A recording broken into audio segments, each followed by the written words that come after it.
Hi guys, welcome back to my channel. మీరు కనుక నా ఛానల్ని ఫస్ట్ టైం చూస్తున్నట్లయితే సబ్స్క్రైబ్ చేయండి. ఇక టాపిక్లోకి వస్తే ప్రతిసారి ఐపీఎల్లో 3 సంవత్సరాలకు ఒకసారి మెగా యాక్షన్ జరుగుతుంది. అయితే ఈ రూల్స్ మనలో చాలామందికి తెలుసు. మెగా యాక్షన్లో 3 ఇండియన్ క్యాపిటల్ ప్లేయర్స్, 2 ఓవర్సీస్ ప్లేయర్స్ని టీమ్స్ రిటైన్ మరియు ఆర్టింగ్ కార్డ్ ద్వారా టీంలో అలాగే ఉంచుకునే వీలుంటుంది.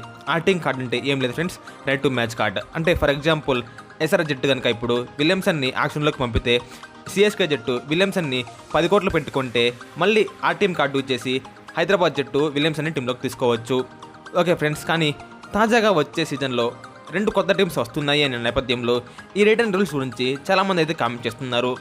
తాజాగా కొన్ని రోజుల క్రితమే ఏదో ఒక కామెంట్ చేస్తూ వార్తలో నిలిచే కామెంటేటర్ ఆకాష్ చోప్రా వచ్చే ఆక్షన్లో ప్రతి టీం ఆర్టింగ్ కార్డుతో కలిపి ఓన్లీ 3 ప్లేయర్స్ని మాత్రమే రిటర్న్ చేసుకునే విధంగా కొత్త రూల్స్ తీసుకొని రావాలని అయితే సూచనలు ఇచ్చాడు.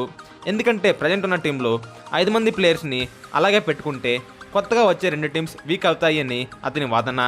అయితే ఇతడు చెప్పింది ఒక రకంగా కరెక్టే. ఎందుకంటే ఇప్పుడు ప్రతి టీంలో కనీసం 2 లేదా అంతకంటే ఎక్కువ మంది ఐకాన్ ప్లేయర్స్ ఉన్నారు.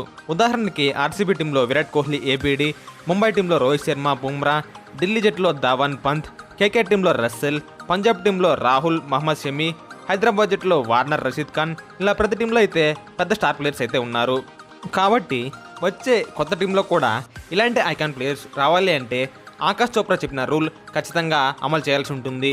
ఒకవేళ ఇదే కనుక జరిగితే కొత్త రూల్స్ ప్రకారం ఓన్లీ 3 ప్లేయర్స్ని రిటైన్ చేసుకోమని చెప్తే చాలామంది స్టార్ ప్లేయర్స్ అయితే యాక్షన్లోకి వస్తారు.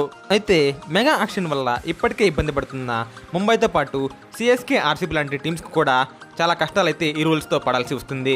ఫస్ట్ ఆర్సీబీని చూసుకుంటే ఈ టీంలో 3 మాత్రమే రిటైన్ చేసుకోవాలని చెప్తే ఖచ్చితంగా కోహ్లీ ఏబీడీని రిటైన్ చేసుకుంటారు. ఇక 3వ ఆప్షన్ కోసం సిరాజ్ మ్యాక్స్వెల్ మధ్య పోటీ ఉన్నప్పటికీ సిరాజ్ ఈ మధ్యకాలంలో అద్భుతంగా బౌలింగ్ చేస్తూ స్టార్గా ఎదుగుతున్నాడు కాబట్టి సిరాజ్ని రిటైన్ చేసుకునే అవకాశాలు ఎక్కువ. అప్పుడు ఖచ్చితంగా మ్యాక్స్వెల్ ఆక్షన్లో కొత్త టీమ్స్కు అందుబాటులో ఉంటాడు. ఇక సిఎస్కే వాళ్ళు కూడా ఖచ్చితంగా ధోని, జడేజాను రిటైన్ చేస్తారు. ఇంకా 3వ ఆప్షన్ కోసం శామ్ కరణ్, రైనా మధ్య పోటీ నెలకొన్నప్పటికీ శామ్ కరణ్ యంగ్ ప్లేయర్ మరియు ఆల్రౌండర్ కాబట్టి అతన్ని రిటైన్ చేసుకునే అవకాశాలు ఎక్కువ.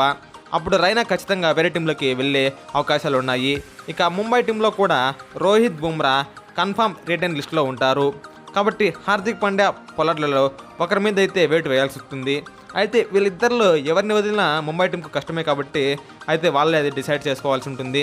వీరితో పాటు రబాడా, ట్రెంట్ బౌల్ట్ లాంటి స్టార్ బౌలర్స్ కూడా యాక్షన్లోకి వచ్చే ఛాన్స్ ఉంది. అయితే ఆకాష్ చోప్రా చెప్పిన ఈ రూల్స్ కొత్త టీమ్స్కు అనుకూలంగా ఉన్నప్పటికీ పాత టీమ్స్కు ఈ రూల్స్ వల్ల చాలా దెబ్బ పడుతుంది. కాబట్టి చాలా ఫ్రాంచైజీలు ఈ రూల్స్కి అయితే ఒప్పుకోకపోవచ్చు. మరి చూద్దాం రానున్న యాక్షన్లో ఏం జరిగిపోతుందో. ఓకే ఫ్రెండ్స్, ఈ వీడియో కనుక మీకు యూజ్ఫుల్గా ఉంటే నా ఛానల్ని సబ్స్క్రైబ్ చేసి పక్కనే ఉన్న బెల్ ఐకాన్ని ప్రెస్ చేయండి.